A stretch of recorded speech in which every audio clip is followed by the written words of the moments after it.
샬롬, 놀라운 인체의 원리 11번째. 파동에서 진동으로, 파동에서 진동으로. 조약돌을 물에 떨어뜨리면 눈에 보이는 파장이 일어나서 중심으로부터 물결이 번져 나간다. 기타 줄을 튕기면 이번에는 눈에 보이지 않는 파동이 일어나서 공기를 가로지른다. 그 파동이 우리 귀에 잡히면 뇌는 그것을 소리라고 해석한다. 여기서 생겨난 소리이든 어디서 생겨난 소리이든 모든 음파는 깔때기 같은 귀바퀴를 통해 바깥 귀길 외이도로 들어온다. 바깥 귀길의 안쪽 끝은 고막으로 막혀 있다. 얇고 팽팽한 고막은 음파의 충격을 받으면 진동한다. 고막 너머에는 가운데 귀, 중이가 있다. 공기가 차 있는 공간인데 세 개의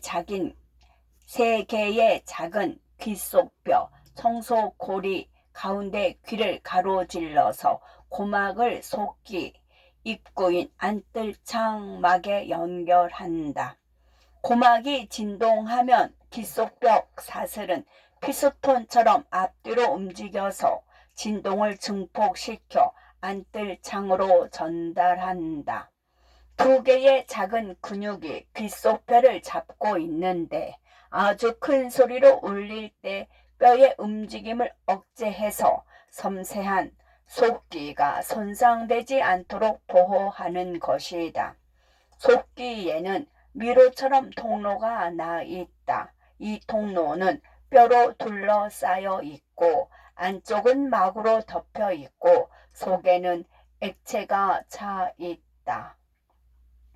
한 통로는 평형 감각을 담당하는 기관인 반고리관으로 이어지고 다른 통로는 소리를 감지하는 장소인 나선형의 달팽이로 이어진다. 달팽이 와우는 세로로 평행하게 늘어선 세 칸으로 나뉜다. 첫 번째 칸은 안뜰창에서 시작해 달팽이 꼭대기까지 올라간다. 그 지점에서 두 번째 칸과 이어지는데 두 번째 칸은 방향을 바꾸어 내려온 다음 안뜰창처럼 막으로 덮인 다른 통로로 나간다. 두 칸 사이에는 출구가 없는 관인 달팽이 관이 있다. 소리 진동을 전기 신호로 바꾸는 청각 수용기인 코티 기관은 달팽이 관에 들어있다. 소리 듣기. 음파가 귀에 도착할 때마다 안뜰창은 안팎으로 떨리면서 달팽이 관의 압력파를 일으킨다. 이 압력파는 나란히 줄지어 선 털세포에 의해서 감지되는데 털세포는 달팽이 와우의 중심에 위치한 달팽이 관의 바닥막 위에 올라 앉아 있다. 털세포 꼭대기에는 털이 나 있다. 털이라고는 하지만 머리카락과는 달리 뻣뻣하고 길이가 제각각이다. 가장 긴 털은 그 위를 덮은 젤라틴 같은 막에 쑥 들어가 있고 가느다란 섬유를 통해서 작은 털과 이어져 있다. 털세포의 바닥 부분은 감각 뉴런과 시냅스로 이룬다. 압력파가 도착하면 바닥막이 흔들려서 털세포들로 따라 움직인다. 꼭대기 부분이 막에 닿은 긴 털들이 옆으로 구부러지고 그 때문에 털들을 잇는 섬유가 당겨지고 털들의 막에 있는 통로가 열리고 신경 전달 물질이 배출된다. 신경 전달 물질 분자가 스냅스를 건너 감각 뉴런으로 들어가면 전기 신호가 일어나 뇌에게 전달된다. 두 귀에서 온 신호는 숨뇌, 중간뇌, 시상을 거쳐 양쪽 폐, 뇌 반구의 1차 청각 겉질로 간다. 이곳에서 뇌가 소리의 높이, 크기, 방향을 인식한다. 소리의 높이에 따라 달팽이관 속 코티 기관의 털세포들이 반응하는 위치가 다르다. 높은 음은 안뜰창 근처에 있는 털세포를 자극하지만 낮은 음은 달팽이관 꼭대기 부근에 있는 털세포에게 영향을 미친다. 소리가 크면 바닥막이 더 격렬하게 진동하기 때문에 털세포도 더 거칠게 움직이고 더 빠르게 활동을 시작한다. 방향 감지는 어느 쪽 귀가 먼저 소리를 포착하느냐에 달렸다. 겨우 몇 분의 1초 차이라도 말이다. 1차 청각 껍질 바로 옆에는 그보다 넓은 청각 연합 겉질이 있다.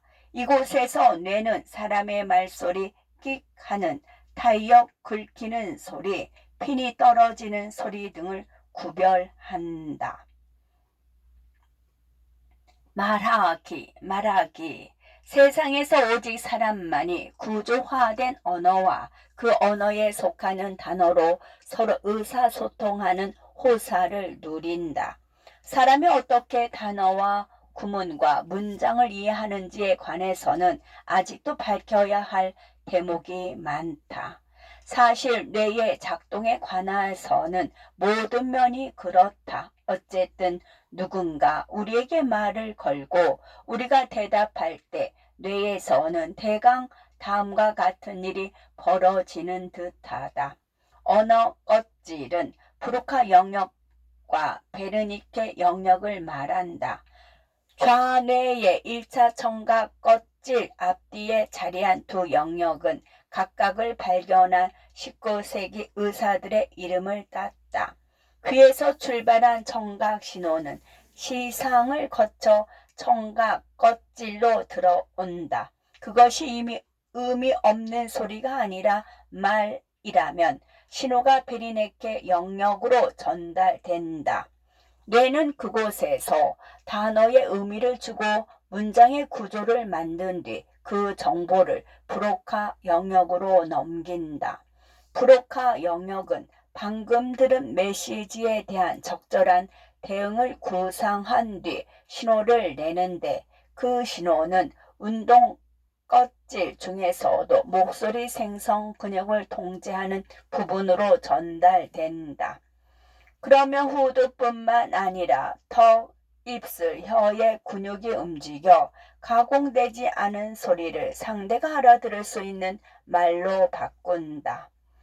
베르니케 영역은 시각 껍질에서 오는 정보도 함께 분석한다. 그러기 때문에 우리가 귀로 어떤 이야기를 들을 때 관련 내용을 글로 함께 읽으면 메시지가 더 잘 각인되어 이해하기 쉬워진다.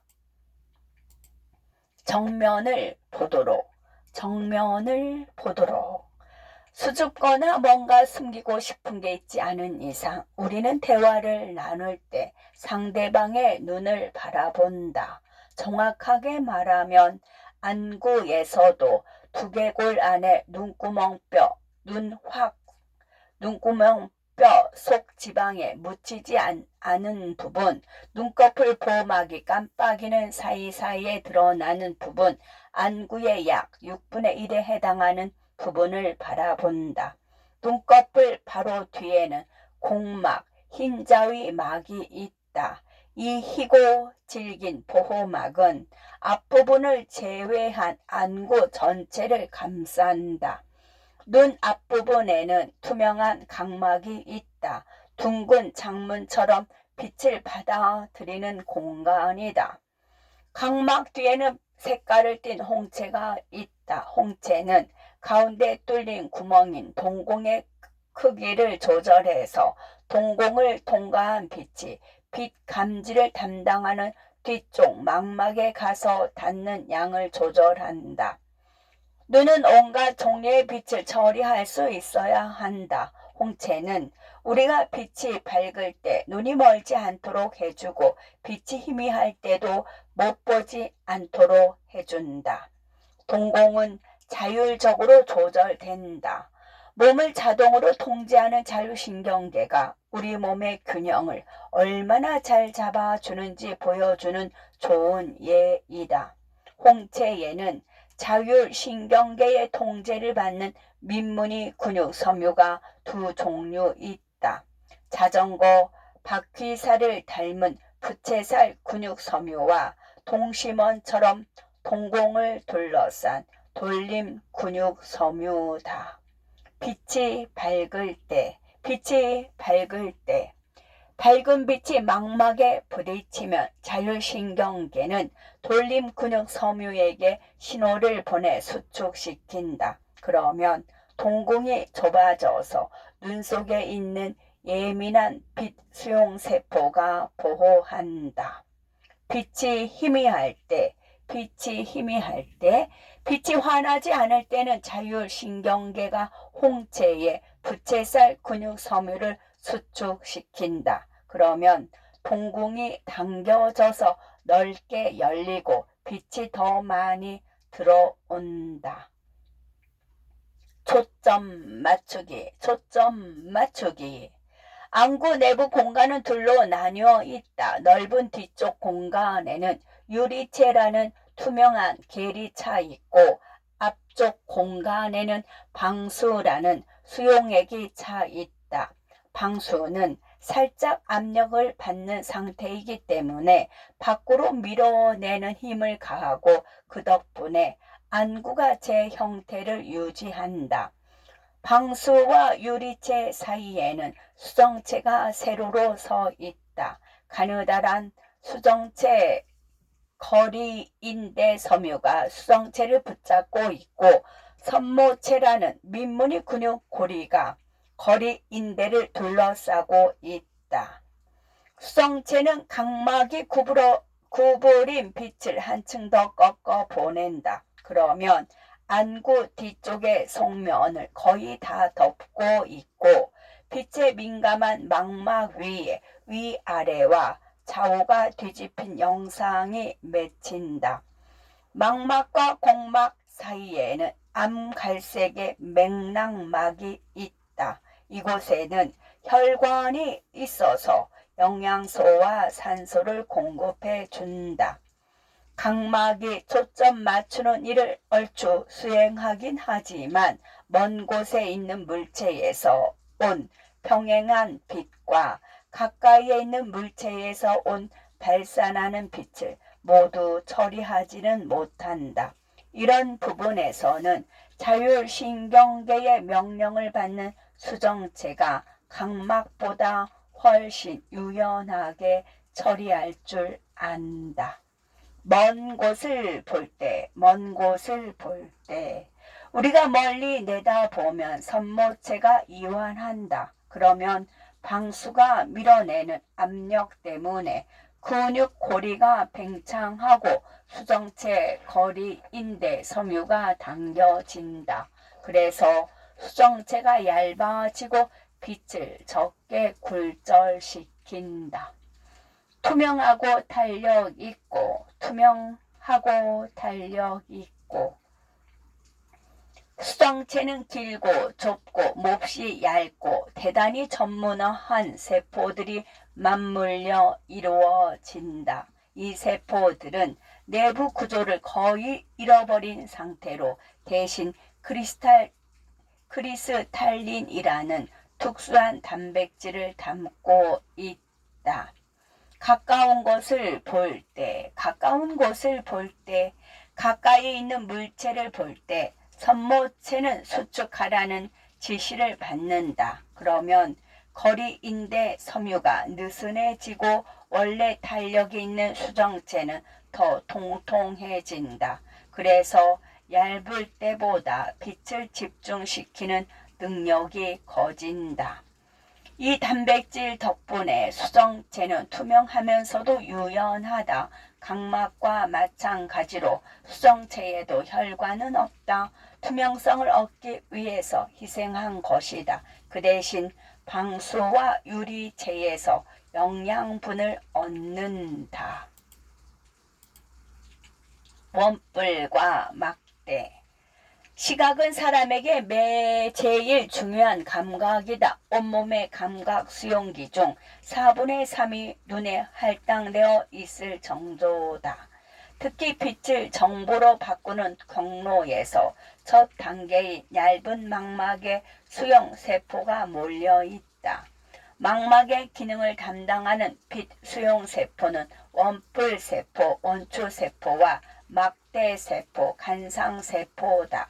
한 눈에 1억 2천만 개쯤 들어있는 막대세포는 희미한 빛에서 잘 활약하며 흐릿한 흑백 영상이나 주변 시야 전문이다. 600만 개쯤 들어있는 원뿔세포는 밝은 빛에서 잘 작동하며 색깔을 감지하고 가장 세부적인 정보를 파악한다.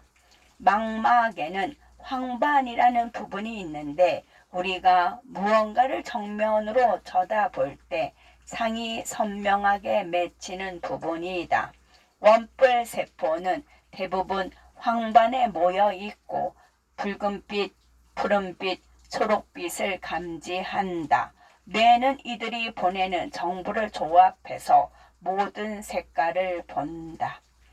막대세포와 원뿔세포의 바깥쪽 끝은 검은 색소를 포함한 세포층이 박혀 있고 안쪽 끝은 뉴런과 시냅스를 이룬다. 그 뉴런은 신경절 세포와 시냅스로 이루고 신경절 세포의 축산들은 하나로 뭉쳐서 시각신경, 시신경을 형성한다.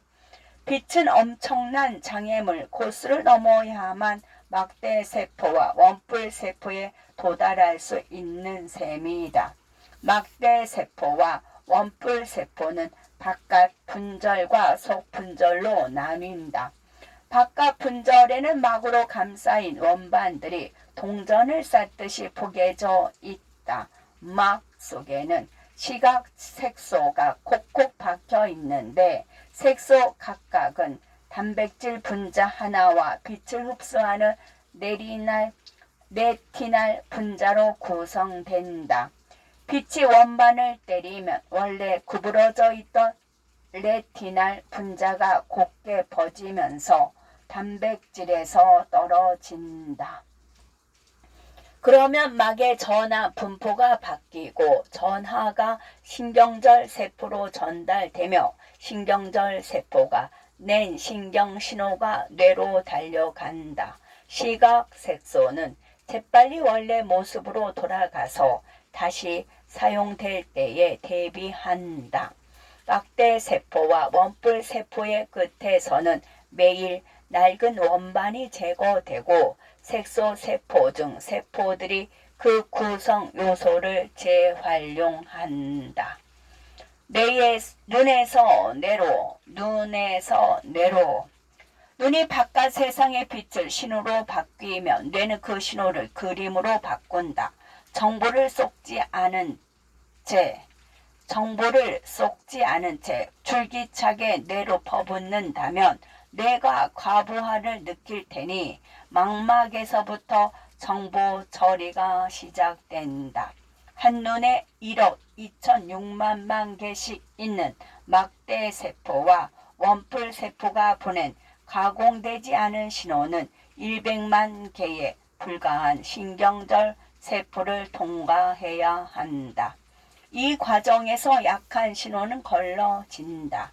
강한 신호는 100만 개의 축삭을 통해 뇌로 이동하는데 이 축삭들이 뭉쳐서 좌우 두 줄의 시각신경이 된다. 강눈의 망막 중 안쪽 코쪽 절반에서 시작된 축삭은 눈 밖으로 나와서 시각신경을 따라가다가 곧 반대편으로 넘어가서 그 이후에는 그쪽 시각로로 진행한다. 이것을 시각교차라고 하는데 이 결과를 두 눈의 시각 정보가 뇌의 양쪽 반구에 각각 들어가게 된다. 왼쪽 시각노는 두 망막의 왼쪽 절반에서 시작한 신호를 나르고 오른쪽 시각노는 오른쪽 절반에서 시작한 신호를 나르는 것이다. 하지만 수정체가 망막의 상을 비출 때 좌우를 뒤집어 놓았기 때문에 실제로는 왼쪽 시각노는 눈이 보는 시야의 오른쪽 절반 정보를 나르고 오른쪽 시각노는 왼쪽 정보를 나르는 셈이다. 두 시각노는 뇌의 시상의 일부로 이어진다. 시상에 있는 특수한 뉴런층이 신경절 세포에서 온 신호를 처리하는데 그 뉴런들은 움직임 감지나 색상 및 모양 감지에 각각 전문화되어 있다.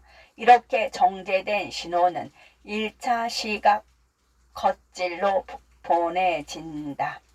시각노의 축산들 중 소수의 몇몇은 시상으로 들어가지 않는다. 그 대신 중간내로 가서 안구의 움직임과 동공 크기 조절을 돕는다. 맹점. 망박의 축삭들이 모여서 안구를 빠져나가는 장소인 시각 신경 원반에는 막대세포도 원뿔세포도 없다. 그 부위는 빛을 감지하지 못하기 때문에 맹점이라고 불린다. 정상적인 상황에서는 우리가 맹점의 존재를 느낄 일은 없다. 한쪽 눈에서 빠진 시각 정보를 반대쪽 눈이 채워주고 시각 겉질이 그 틈을 메워주기 때문이다. 물체를 보는 일. 눈에서 들어온 전기 신호를 3차원 총천연색 동영상으로 바꾸는 일은 시각 겉질에서도 상당히 어려운 과제다. 하지만 불가능한 것은 아니다. 시각 겉질은 이 어려운 숙제를 잘게 나누어서 처리할 만한 작은 작업들로 만든다. 색, 형태, 움직임에 관한 정보는 각각 다른 겉질에서 처리되는데 후자로 갈수록 복잡한 부분에서 처리된다. 뇌는 각 처리 과정의 끝에서야 큰 그림을 종합해서 완성한다. 영상 제작은 1차 시각 겉질에서 시작된다. 이곳의 뉴런 하나는 시상의 시각 담당 부분에 뉴런 여러 개에서 온 정보를 받는다. 따라서 정보의 질이 고차원이다. 뉴런 하나가 점 하나에 반응하는 게 아니라 특정 각도의 빗줄기나 빗줄기의 움직임, 빗줄기의 색에 반응하는 식이다. 이런 개별 정보는 2차 시각 겉질로 흘러간다. 이것도 뉴런 하나가 1차 시각 겉질에 뉴런 여러 개에서 온 정보를 받는다. 정보 수준이 한 차원 더 높아지는 것이다. 이곳의 뉴런은 사물의 모서리나 가장자리, 형태에 반응한다. 이처럼 정보가 시각 겉질에서 차례차례 단계를 밟을수록 메시지는 점점 더 복잡해진다. 초기 처리를 마친 신호는 시각 겉질에서 나와서 두 경로를 따라 이동한다. 두 경로는 서로 연결되어 있고 양쪽 반구에 나 있다. 형태와 색에 관한 신호는 아래쪽에 무엇 경로를 타고 관자엽으로 들어가서 뇌로 하여금 대상을 인식하게 한다.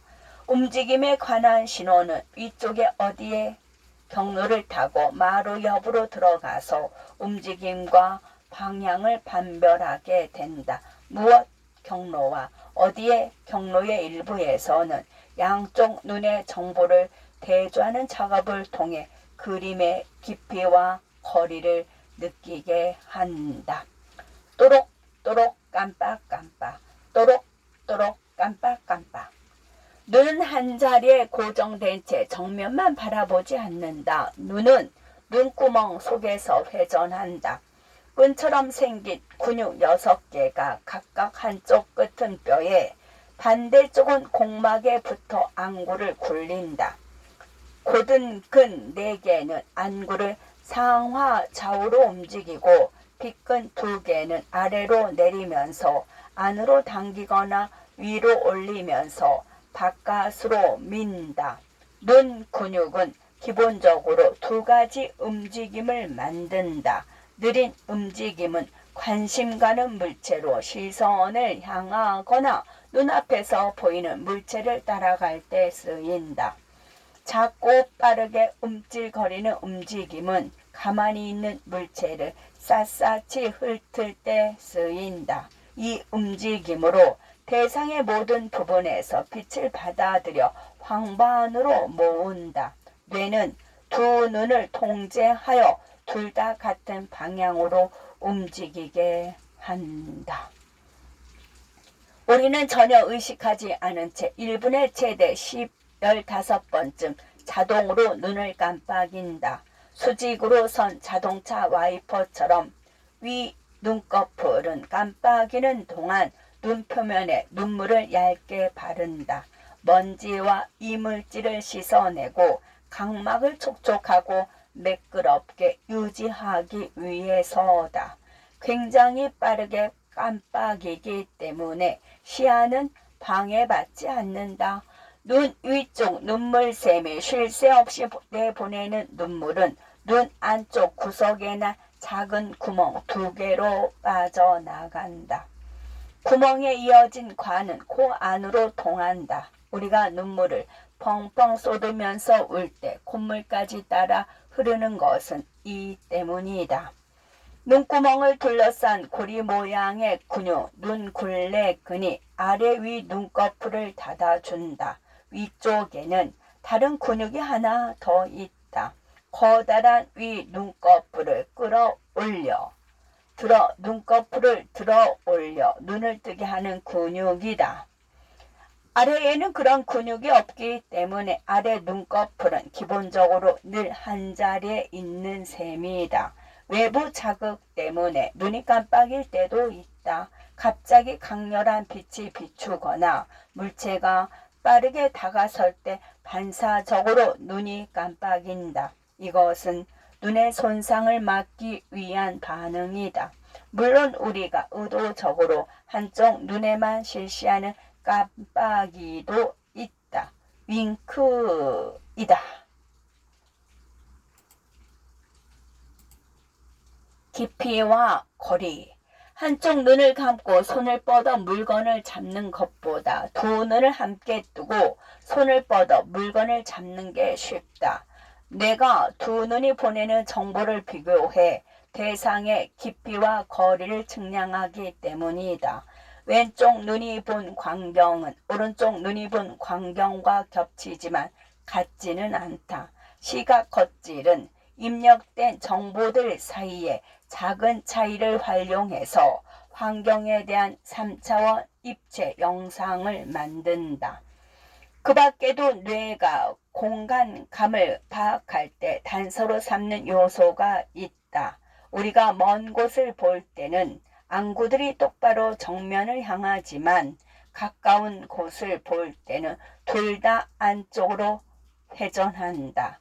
따라서 안구를 움직이는 근육 속의 뻗침 수용기는 뇌로 신호를 보내어 우리가 멀리 보는지 가까이 보는지를 보고한다.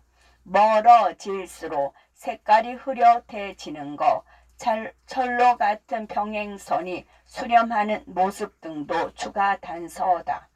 그런데 입체 시각이 제대로 기능하려면 일단 초점이 잘 맞아야 한다.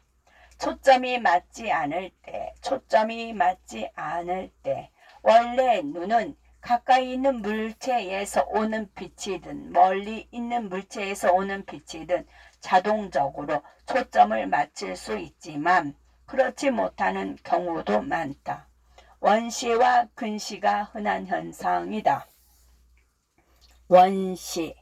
원시는 안구의 앞뒤 길이가 너무 짧으면 가까이 있는 물체에서 온 빛이 망막 뒤에서 모인다.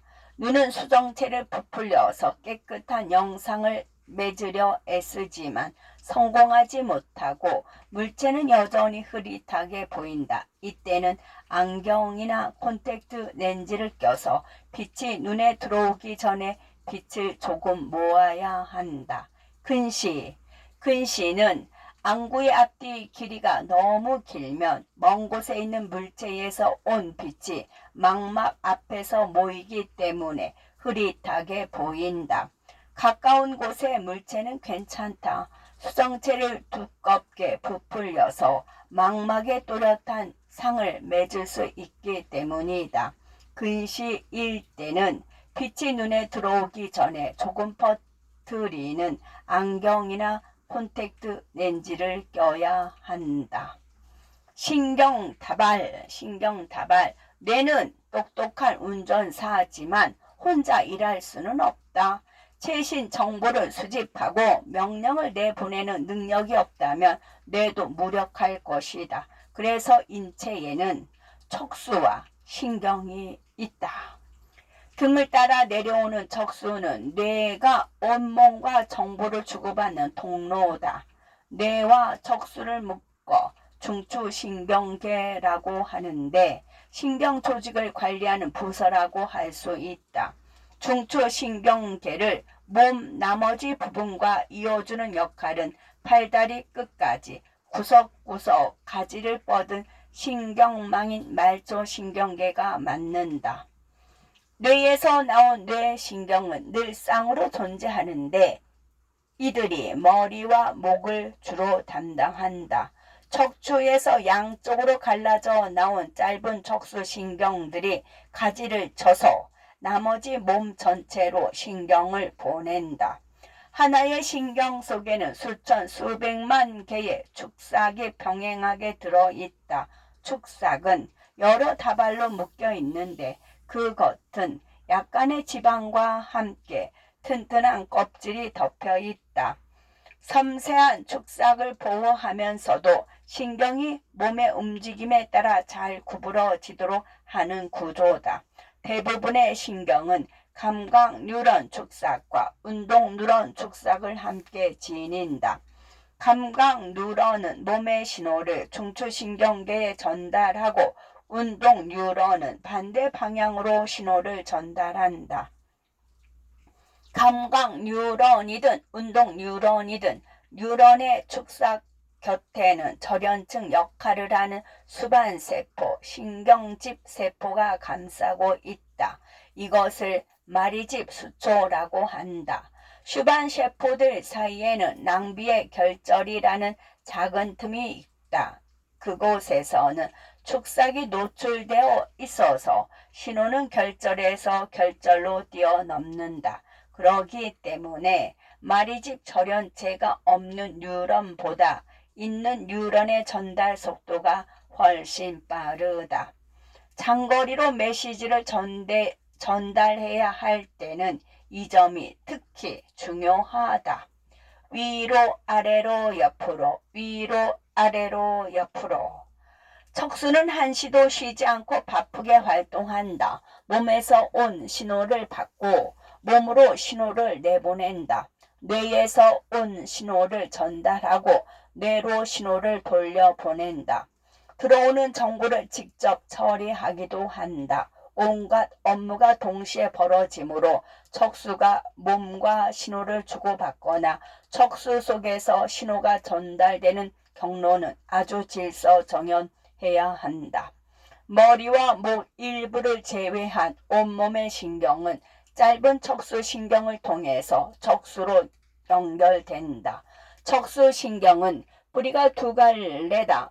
뒷뿌리 후구는 촉감, 열, 통증, 수용체의 감각 정보를 척수로 전달하고 앞뿌리, 전근은 움직여라, 긁어라 같은 운동 지시 정보를 몸의 적절한 부위로 내보낸다. 뇌와 달리 척수에서는 백색질이 바깥에 있고 H자 모양의 회색질이 그 속에 담겨 있다. 신호는 감각 누런 축삭을 통해서 척수 뒤쪽으로 들어온다. 그 다음에 회색질 속의 연합 뉴런과 직접 시냅스를 이루거나 백색질을 통해서 다른 뉴런이나 뇌와 통신한다. 척수에서 나가는 신호는 운동 뉴런 축삭을 통해 전달된다. 회색질에 포함된 운동 뉴런 세포체는 뇌의 지시를 받거나 아니면 척수로 들어온 감각 뉴런의 지시를 연합 뉴런으로 통해서 전달받는다. 운동 뉴런은 대개 골격근으로 신호를 보낸다. 근육을 수축시켜 몸을 움직이는 것이다. 자율신경계를 위해 일하는 운동 뉴런은 심장 근육, 심근, 민물이 근육, 평활근, 기타 다양한 분비샘들과 동신해서 심장 박동수나 동공 크기처럼 우리가 일반적으로 의식하지 못하는 활동을 규제한다. 부드러운 촉감. 우리가 고양이를 쓰다듬으면 털의 부드러움과 몸의 온도가 손에서 느껴진다. 고양이가 우리의 손을 핥으면 혀의 까칠까칠함이 느껴진다. 고양이가 우리 무릎에서 잠들면 허벅지를 누르는 고양이의 몸무게가 느껴진다. 고양이가 가르랑 거리면 그 진동이 전해진다. 우리가 이런 감각을 느낄 수 있는 것은 피부에 수용기가 있기 때문이다. 자극을 받은 수용기가 뇌의 감각 겉질로 신호를 전달하면 뇌는 그것을 해독하여 느낀다. 가벼운 접촉을 감지하는 수용기도 있고 심한 압력으로 눌리거나 진동을 받아야만 반응하는 수용기도 있다. 열이나 추위에 반응하는 수용기도 있다. 뇌는 다양한 수용기의 신호를 해석해서 우리가 만지는 물체에 대한 많은 정보를 끌어낸다. 고양이가 이빨을 우리 손에 박아 넣으면 물론 그것을 느끼는 수용기도 있다. 몸의 서로 다른 부위에 있는 수용기들은 감각 겉질에 서로 다른 영역의 자극을 보낸다. 어떤 몸 부위는 실제 크기는 작지만 감각 겉질에서 차지하는 넓이는 상대적으로 넓다. 혀, 입술, 손가락은 팔꿈치나 무릎에 비해 뇌 겉질에서 훨씬 많은 영역을 차지한다. 그런 부위에는 감각 수용기가 더 많기 때문이다. 감각형 인간을 보면 이 차이를 확실하게 알 수 있다. 감각 겉질에서 차지하는 넓이의 비율에 따라 신체 부위를 그렸더니 이처럼 왜곡된 몸이 탄생하고 말았다. 이 사람은 심지어 탁구의 포핸드 수법도 야비하다. 반사행동. 맨발로 다니는 건 언제든 위험한 일이다. 발바닥 피부가 다른 곳에 비해 두껍긴 해도 뾰족한 물체에 얼마든지 뚫리고 베일 수 있다. 그런데 정말 그런 사고가 나면 뇌가 무슨 일인지 알아차리기도 전에 발이 잽싸게 땅에서 떨어진다. 자신을 보호하기 위한 이런 반사 행동은 사람이 태어날 때부터 갖추고 있는 것이다. 따로 배운 것이 아니고 변치 않으며 무의식적이다. 침입자. 이 경우에 깨진 유리 조각이 통증 수용기를 자극하면 그 신호가 감각 뉴런을 타고 척수로 전달된다. 감각 뉴런은 척수 회색질에서 연합 뉴런과 시냅스를 이루어 메시지를 운동 뉴런에 넘긴다. 그럼 운동 뉴런이 다리를 들어 올린다. 사실 가까이 들여다보면 이야기가 좀 더 복잡하다. 다친 왼발의 메시지가 척수 아래 부분에 도착하면 백색질의 축삭이 메시지를 위로 전달한다. 축삭까지는 새 높이에서 회색질로 들어가 그곳 연합 뉴런을 통해 운동 뉴런에 이어진다. 그 결과 운동 뉴런이 엉덩허리근을 자극하여 왼쪽 넓적 다리를 끌어올리고, 높이 삼의 운동 뉴런은 넙다리 뒤 근육을 수축시켜 무릎을 굽히고 다른 땅에서 떼게 만든다. 그런데 갑자기 한 발만 들어 올리면 엎친데 덧친 격이 될 수 있기 때문에 몸을 똑바로 세워두라는 신경 지시도 함께 나가야 한다.